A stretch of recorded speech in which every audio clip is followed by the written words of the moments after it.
Olá. Bom, vou comentar agora o artigo 42, que também é um artigo da lei complementar, é um artigo bem tranquilo de se entender, né? Veja bem.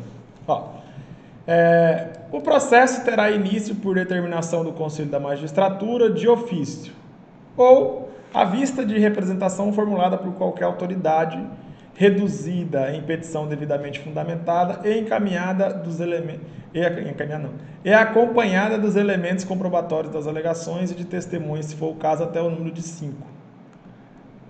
Aqui, doutores, o artigo 42, ele está dizendo algumas regras básicas sobre o início do processo administrativo disciplinar, em que o Conselho da Magistratura vai apurar as irregularidades das quais ele tem conhecimento, para, se for o caso de penalidade, aplicar a penalidade, inclusive a penalidade de suspensão até 30 dias, tá?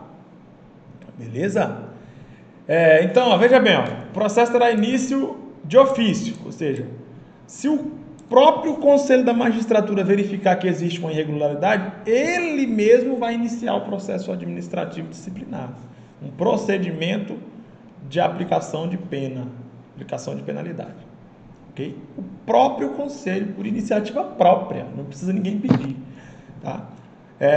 Ou então, o Conselho da Magistratura vai iniciar o processo à vista de representação formulada por qualquer autoridade. Então, se qualquer autoridade, por exemplo, se um delegado, ou se um juiz, ou se, sei lá, um advogado, ou um desembargador, ou qualquer autoridade, um deputado, tá?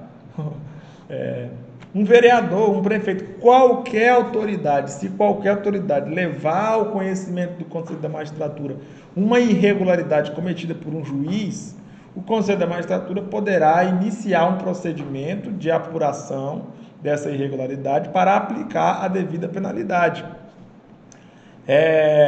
E aí o processo será iniciado a pedido ou por representação de alguma autoridade. Tá?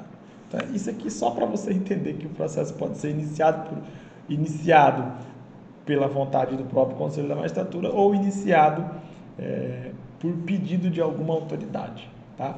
Beleza. Aí que tem alguns requisitos desse pedido aí que a autoridade vai fazer para iniciar o processo. Ó, reduzida em petição devidamente fundamentada, né? A autoridade vai ter que comunicar o fato para o conselho e vai ter que fazer uma petição, né? A petição inicial com os fundamentos, com os fatos e tudo mais, e os pedidos.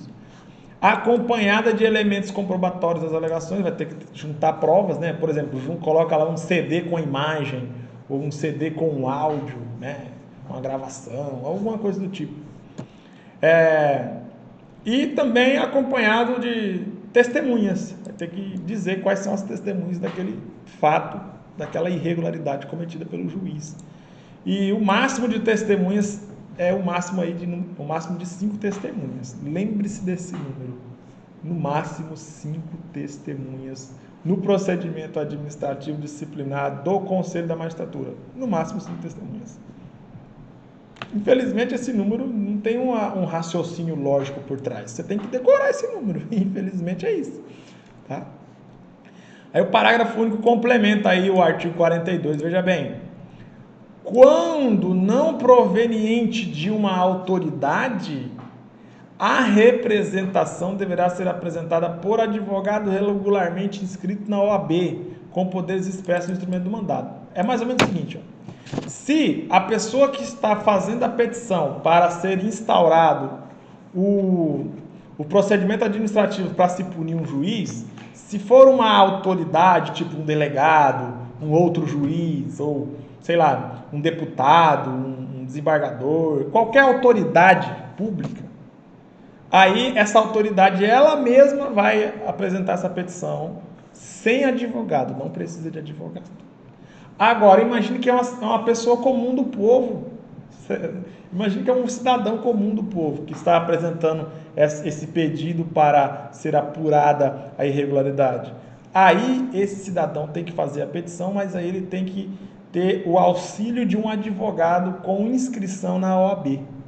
Beleza, é mais ou menos isso que está querendo dizer o artigo 42 da Lei Complementar 17.